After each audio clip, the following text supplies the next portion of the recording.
bâti, c'est une partie de notre culture et l'histoire, ces bâtiments-là, ce sont des signes tangibles de notre appartenance à un lieu.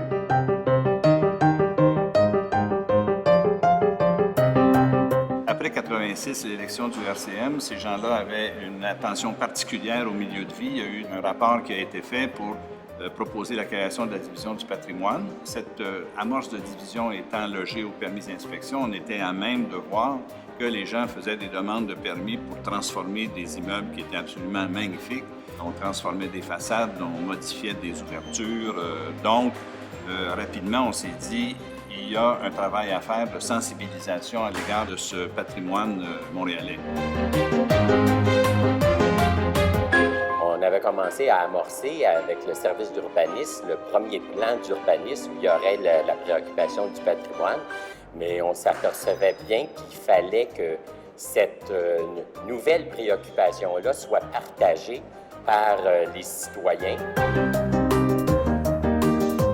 Pour moi, l'idée, c'était de faire comprendre aux gens que toutes les parties de la ville de Montréal ont un patrimoine intéressant, peu importe si c'était construit dans les années 1950 ou 1880, le tournant de la siècle, qu'on devrait regarder chez nous, dans son voisinage, et apprendre à apprécier ces petits bâtiments.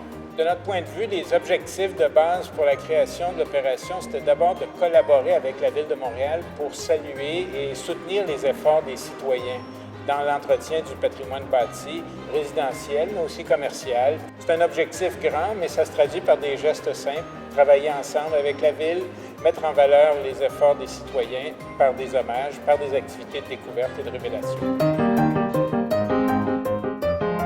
L'opération était modeste, presque intime au début, mais animée d'un grand esprit. Cette première édition de l'OPAM en 91, l'événement principal s'est tenu à la Maison de la Culture Frontenac et on avait toutes les catégories et on avait la remise des plaques. C'était la première fois qu'on avait créé cette petite plaque qu'on remettait aux gens. De voir le plaisir de ces gens-là et la fierté de ces gens-là, pour moi, c'est peut-être l'événement le plus porteur, si on veut, d'émotion.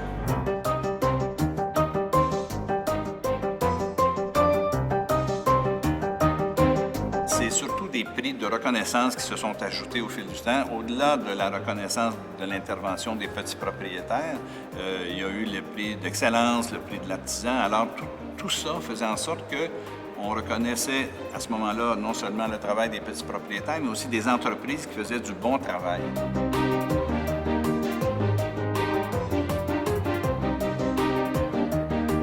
En 2015, je pense que le patrimoine est devenu presque un acquis. Au lieu de justifier pourquoi je suis obligé de conserver ce bâtiment, maintenant c'est plutôt le contraire. Est-ce qu'il faudra vraiment le démolir? Petit goutte par petit goutte, on conserve, on crée le patrimoine d'une ville. La reconnaissance des acteurs. Fierté. Sensibilisation. Reconnaissance parce que ça rime avec renaissance, et renaissance, c'est l'avenir de Montréal.